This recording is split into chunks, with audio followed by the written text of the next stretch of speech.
Hi guys, I'm Woodcraft Hamster, and I thought I would give you what will hopefully be my last workshop update, at least for a little while.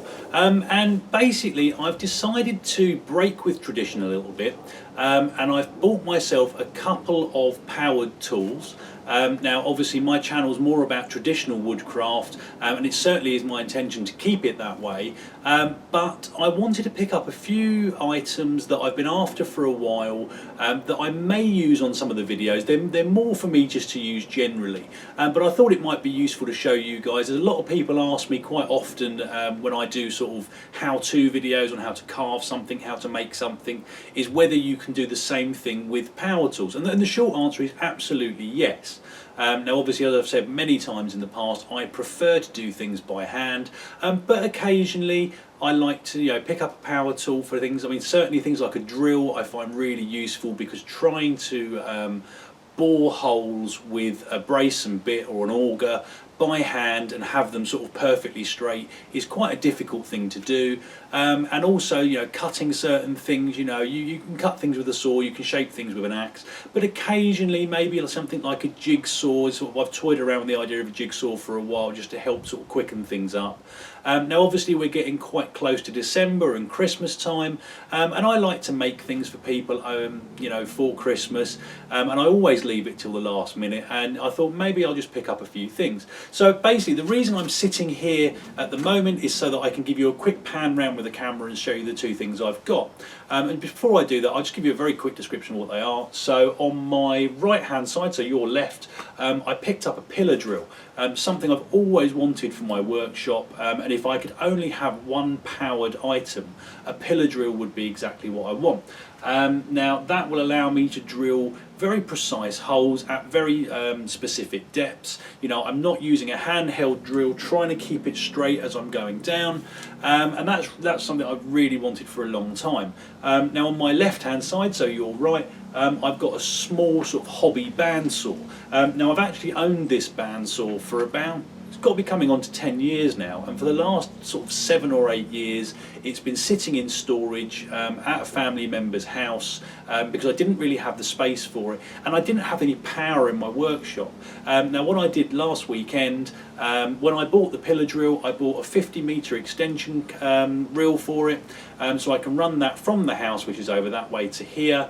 I did the measurements, I figured 50 metres would be enough, and it works fine. What I didn't realise, I only have sort of 2 metres worth of slack by the time I get to my workshop, so I was just lucky all round. But without further ado, let me just move you around so I can show you what it is I'm talking about. So first of all, we have my pillar drill. It's made by a company called Guild, you can just see that on the top of the drill there.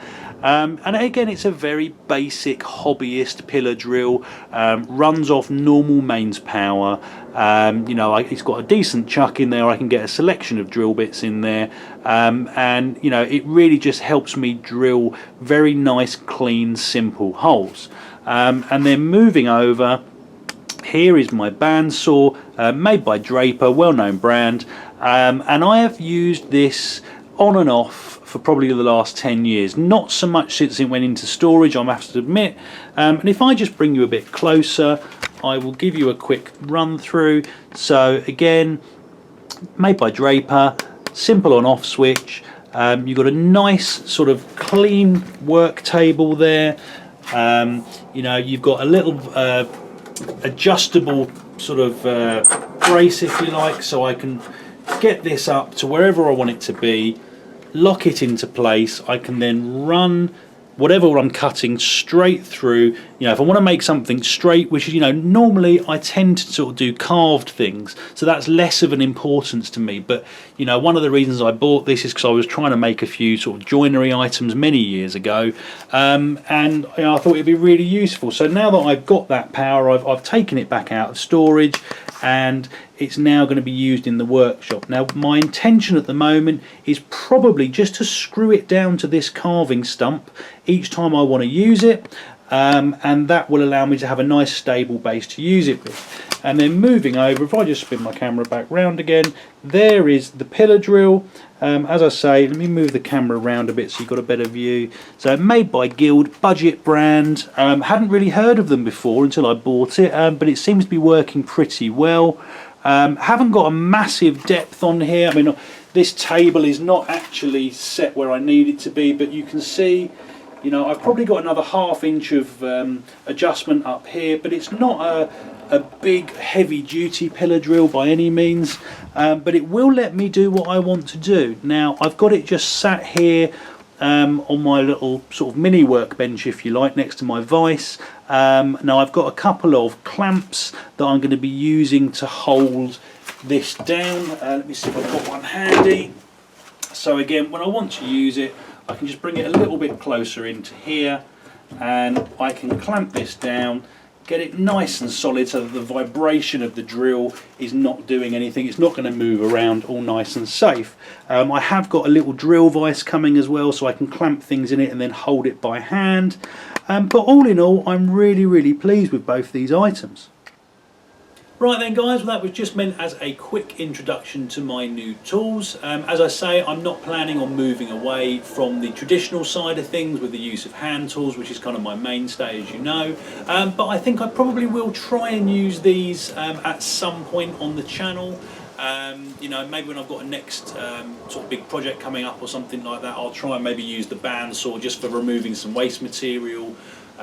Maybe use the pillar drill for a few things. One of the things I actually do really want to try is get a sort of a big Forstner bit and try and use the pillar drill to start off, maybe kind of, you know, get to a particularly advanced stage for something like a bowl or probably even a cook. So yeah, that'd be a really good test for that. Is taking a nice big lump of wood and coring out the sort of the bowl element of the cooks probably 90% of the way, and then just give it a little bit of a finish with a gouge or something like that.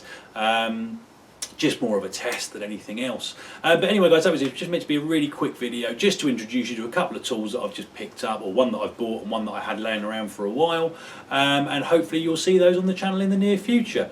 And again, really it's just a sort of a nod to those people that have asked me, you know, can you make the same kind of thing with power tools? And absolutely you can. You know, if you want to go down the traditional route, as I usually do, absolutely fine. If you want to use sort of power tools, at least to make your life a bit easier, you know, you can also take that route as well. But anyway guys, hope it was useful. Comments and questions in the box below. Hit like and subscribe if you'd like to see more, and I hope you'll all join me next time. Thanks guys.